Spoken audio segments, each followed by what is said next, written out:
If you don't want to switch over to butter flavored Crisco, not a flat bottom girl, flat bottom cup. Hi, I'm Denny with Denny's Sweet Oasis. Thank you so much for joining me today, as I'm really excited to get to teach you how to modify your very own chocolate chip cookie recipes in order to get the results that you want. The tips and tricks that I'm going to share with you are the tricks that I use to modify my recipes in order to get the looks, the flavor, and the consistency that I like. So first and foremost, whether you're using your own recipe or if you're looking one up online, one of the first things you're going to want to make sure of is that they contain not only granulated sugar, but that the recipe also calls for brown sugar. And secondly, you're going to want to make sure that the recipe calls for salt, because saltiness is the key to sweetness, not sugar. So those are just the basic ingredients that I do look for in my base cookie recipes, such as monster cookies, chocolate chip cookies, oatmeal scotchies, and many others. So first and foremost, I have all of my ingredients laid out in front of me already, and I'm just going to go ahead and I'm going to add them to my bowl, and then I'll let you see what that consistency looks like.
As you can see, the dough, it's not sticking to the sides, it's forming a nice ball in the center of the bowl, but to touch, still has lots of moisture to it. The consistency should be about like a cookie dough that you buy at the store, like the Toll House logs. That's about the consistency that we are going for.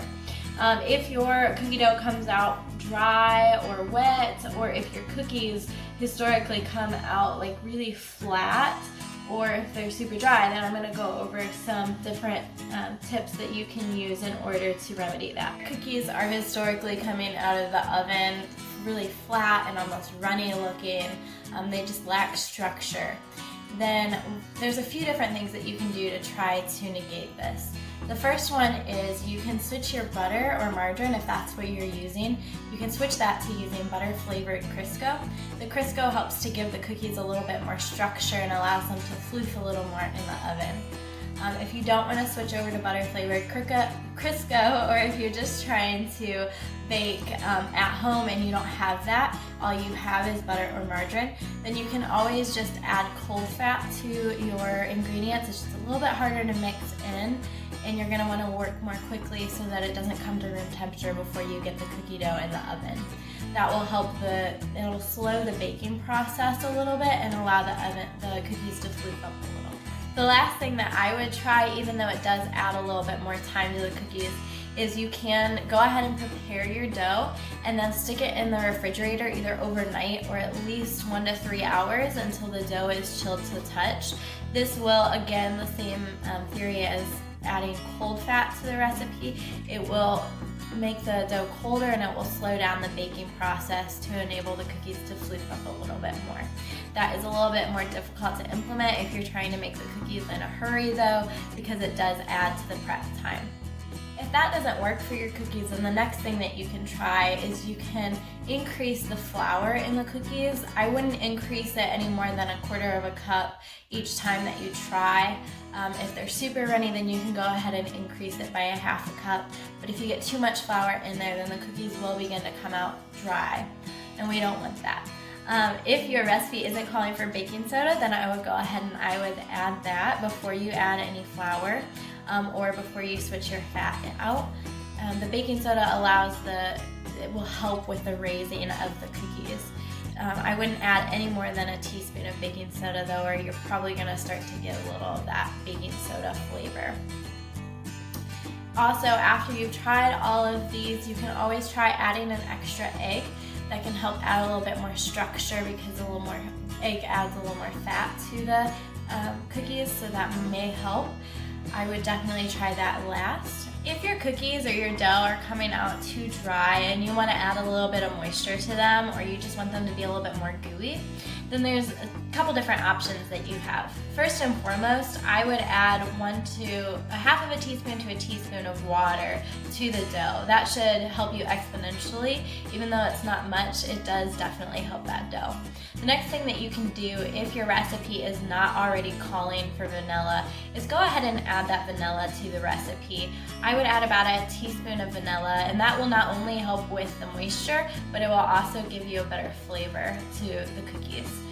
So that is the tips and tricks that I use in order to get the consistency that I like of the dough.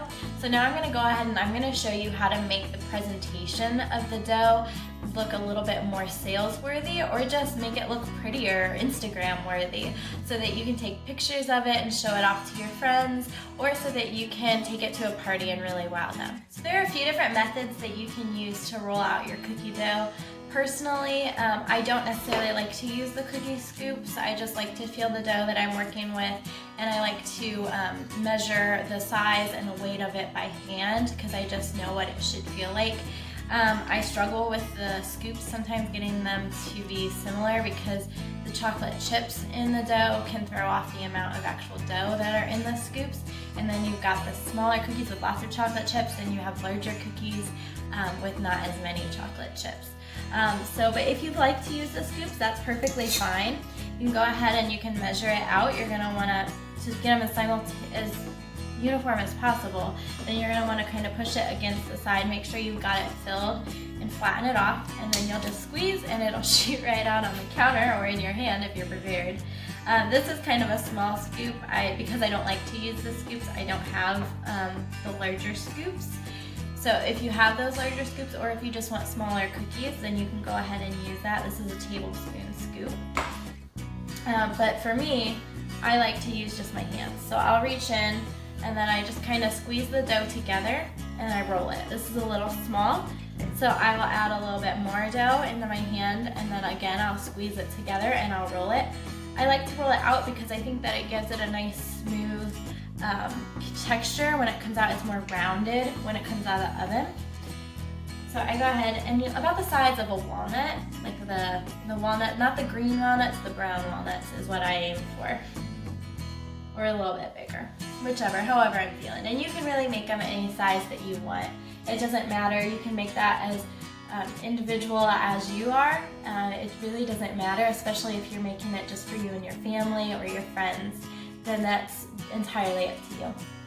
So I'm going to go ahead and I'm going to roll all of these out. Now that we have all of the dough rolled out and put on our cookie sheets, I like to put 12 per cookie sheet, and I just have the basic size cookie sheet, and I prefer the air bake ones because I think that the air bake cookie sheets give the cookies that nice floof that we've been talking about. It just kind of helps get you there, and it bakes them much more evenly. The bottoms don't get over baked when the tops are still a little raw.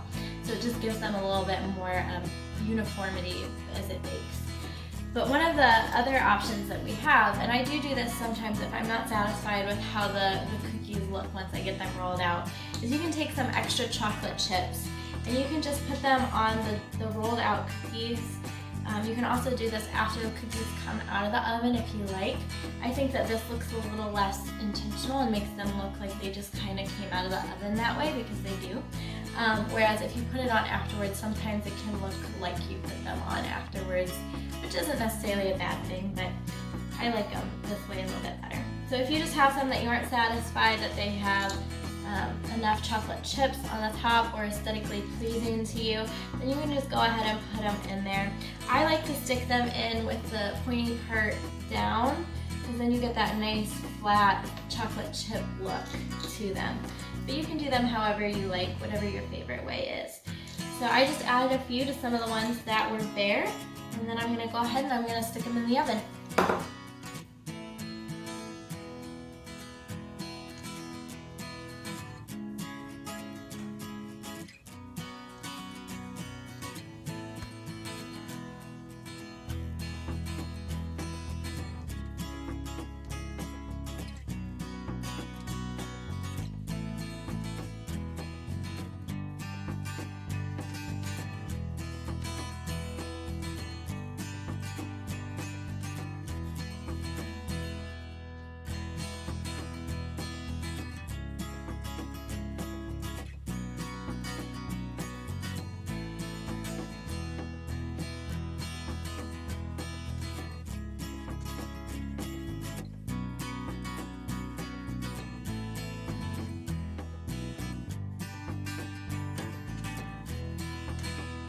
After baking about 8 to 12 minutes, then your cookies should be all done, depending on your oven and the recipe that you're using. The cookies should have a little bit of a golden ring around the edge of them and some goldness to the tops. You don't want them to look brown or they're going to be overbaked. Overbaking cookies is probably the most common mistake that people make, and that will make your cookies dry, make them crunchy, instead of giving them that nice chewiness to the center. Now, to make them look a little bit more aesthetically presentable and make them look a little bit more finished, one of the things that I love to do is to take a flat bottom cup, not a flat bottom girl, a flat bottom cup, and you'll just gently kind of press the cookies down a little bit. Sometimes the chocolate chips will stick to it. You can just kind of smear them back onto the cookie, or sometimes I will take a paper towel and I will dry that off, or just wipe it off. It just kind of depends on what chocolate chips you're using, and it depends on how cool they are. But this helps give your cookies a little bit more of a uniform look, and it just makes them a little bit more presentable.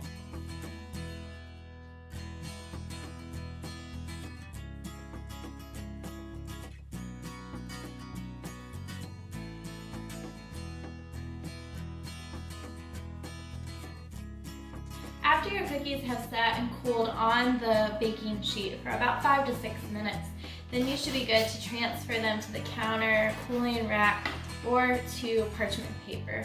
I prefer parchment paper because I think it just makes cleanup so much easier. But really it's up to you and whatever you're most comfortable with and what you have available to you. The reason that you'll need to let them sit for about 5 to 6 minutes is to allow them to have a little bit of stability so that they don't fall apart when you're trying to transfer them to the cooling rack or parchment paper.